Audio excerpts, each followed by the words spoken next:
Hello bachon, let's read this question. The question says, if the second term of the expansion a raised to the power 1 by 13 plus a divided by square root a inverse raised to the power n is 14 times a raised to the power 5 by 2, then value of nc3 divided by nc2 is, and the four options are given to us. सो इस question में हमें second term निकालनी है, second term दी है इस expansion की और हमें NC3 डिवाइड बाय NC2 की वैल्यू निकालनी है. So firstly we will see the key concept to solve this question. So इस क्वेश्चन को सॉल्व करने का की कंसेप्ट है, अगेन हमारे पास a plus b raise to the power n ऐसे कोई एक्सपेंशन दी है. सो इसकी जो जर्नल टर्म है उसे हम लिख सकते हैं TR plus 1 equals to NCR a raised to the power n minus r and b raised to the power r. क्योंकि हमारी जो एक्सपेंशन होती है उसमें zero n equals to zero से मतलब ये r इक्वल्स टू जीरो से जो है एक्सपेंशन खुलनी स्टार्ट हो जाती है. तो r इक्वल्स टू जीरो वाली फर्स्ट टर्म हो जाती है, r इक्वल टू 1 वाली सेकेंड टर्म हो जाती है. तो सेकेंड टर्म में r इक्वल टू 1 होगा. So now let's start solving this. यहाँ पे हम सेकेंड टर्म के लिए r कितना लेंगे, r इज इक्वल्स टू 1 और हमें दिया है second term is equals to 14a raise to the power 5 by 2.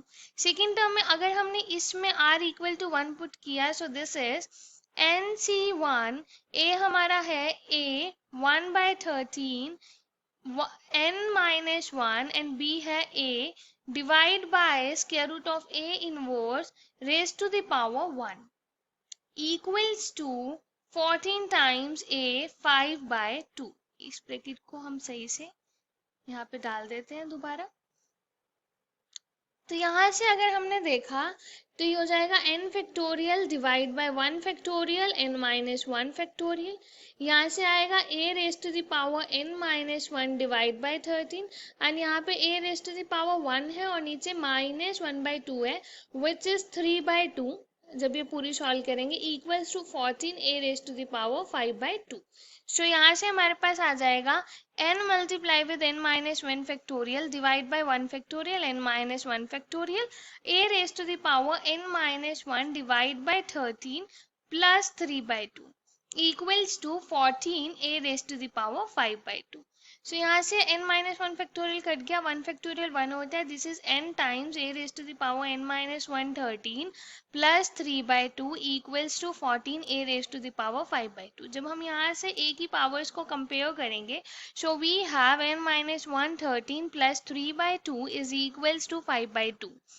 That is n minus 1 13 is equals to 5 by 2 minus 3 by 2.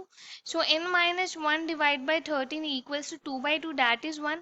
n minus 1 equals to 13, so this implies n is equals to 14. और जब हम इस a की power को जब हमने compare किया तो n 14 आया. जब हम ये कोफिशिएंट्स को कंपेयर करेंगे तब भी हमारे पास आ रहा है n equals to 14.